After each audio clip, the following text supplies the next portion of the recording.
Hi friends, this is Harry. Cinema bus அப்டேட்டில் அடுத்தது ஒரு சூப்பரான ஒரு அப்டேட்டோடு வந்திருக்குங்க. கோலிவுட் இண்டஸ்ட்ரியே பார்த்தினாக்கா இப்போ திரும்பி பார்க்க வச்சுருக்கக்கூடிய ஒரு முக்கியமான ஒரு தகவல் பார்த்தினாக்கா இப்போ ஆன்லைன் சோஷியல் மீடியாவில் கசிஞ்சிருக்கு. ஜெயிலில் செகண்ட் பார்ட் அந்த படத்தோடைய அனௌன்ஸ்மெண்ட் வீடியோவே பார்த்தினாக்கா தேட்டர்லலாம் போட்டு பயங்கரமாக பட்டை கிளப்பி இருந்தாங்க சன் பிக்சர்ஸ். இந்த படத்தோடைய எதிர்பார்ப்பு நான் சொல்லி உங்களுக்கு தெரிய வேண்டியதில்லை. படத்தோட எக்ஸ்பெக்டேஷன் பார்த்தீங்கன்னாக்கா பயங்கரமாக இருக்குது அப்படின்னு சொல்லணும். இந்த படத்தில் யாரெல்லாம் கேஷ் பண்ண போகிறாங்க அப்படின்னு சொல்லிட்டு எல்லாருமே எதிர்பார்த்துருந்தாங்க. குறிப்பாக வில்லன் யார் வர போகிறாங்க, ஏன்னா ஃபஸ்ட்டு பார்ட்டில் அந்த வில்லன் கேரக்டர் தான் அவ்வளோ செமையாக ஆப்டாக இருந்திருக்கும். ரஜினி சாருக்கு அப்படியே ஆப்போசிட்டில் பார்த்தீங்கன்னாக்கா ஒரு கெத்தாக ஒரு ஆள் வந்து நிற்பார். ஸோ அந்த வருமன் பார்த்தீங்கன்னாக்கா வேறு லெவலில் இருந்தனால்தான் அந்த படம் அவ்வளோ பெரிய சக்ஸஸ் ஆச்சு அப்படின்னு நான் சொல்லுவேன்.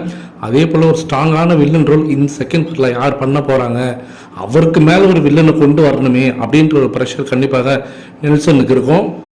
அப்படி ஒரு ஆள் யார் வந்து கொண்டு வந்து நிறுத்த போகிறார் இவர் அப்படின்னு சொல்லிட்டு யோசிக்கும் போது தான் இப்போ வந்து ஆன்லைன் சோஷியல் மீடியாவில் ஒரு விஷயம் கசிஞ்சிருக்கு.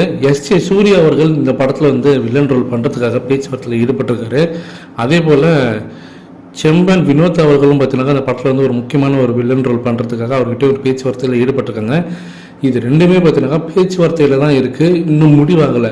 ஸோ இவங்க ரெண்டு பேரில் யாராவது ஒருத்தங்க பண்ண போகிறாங்களா, இல்லை ரெண்டு பேருமே வில்லன் ரோல் பண்ண போகிறாங்களா, இல்லை இன்கேஸ் இவங்க ரெண்டு பேருமே வந்து ஏதாவது டேட்ஸ் கிடைக்கல, இல்லை அவங்களுக்கு வந்து கேரக்டர் வந்து ஓகே இல்லை அப்படின்ற பட்சத்தில் வேறு யாராவது பண்ண போகிறாங்களா அப்படின்றதெல்லாம் வெயிட் பண்ணி தான் பார்க்கணும். ஆனால் இப்போதைக்கு இவங்க ரெண்டு பேர்கிட்ட தான் பேச்சுவார்த்தையில் ஈடுபட்டிருக்காங்க சன் பிக்சர்ஸ். So S J. சூர்யா அவர்கள் வந்தாருன்னா இன்னும் சூப்பராக தான் இருக்கும். ஸோ வெயிட் பண்ணி பார்ப்போம்.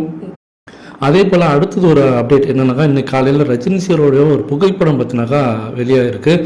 ரஜினி சாரை பார்த்தினாக்கா அவருடைய ரசிகர் மன்ற தலைவர் அயர்லாந்து, அதாவது வெளிநாட்டில் இருக்கக்கூடிய அந்த நாட்டுடைய ரஜினி சாரோடைய ஆரம்பம் ரசிகர் மன்ற தலைவர் ஷாகுல் அவர்கள் பார்த்திங்கன்னா நேரில் சந்தித்து பேசியிருக்காரு ரஜினி சாரை. ஸோ ஜஸ்ட்டு ரொம்ப ரீசெண்டாக தான் சந்தித்து பேசியிருக்காரு.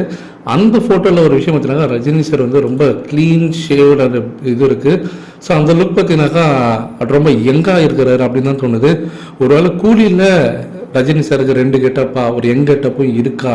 ஸோ அதுக்காக தான் இப்போ வந்து ஷேவ்லாம் பண்ணிவிட்டு பியர்லாம் வச்சுட்டு இல்லாமல் ஷேவ் பண்ணிவிட்டு அப்படியே பக்காவாக இருக்கிறாரா, அந்த மீசெல்லாம் பார்த்தீங்கன்னாக்கா அப்படியே அந்த யங் லுக்கான ஒரு கெட்டப் மாதிரி தான் இருக்குது. அப்போ ஒருவேளை கூலியில் நமக்கு தெரியாமல் ஏதாவது சர்ப்ரைஸ் வச்சுருக்காங்களா அப்படின்ற ஒரு டவுட்டும் வருது ஃபேன்ஸுக்கு. இதை பற்றி உங்களுடைய கருத்துக்கள் என்னன்றது கீழே சொல்லுங்கள் ஃப்ரெண்ட்ஸ்.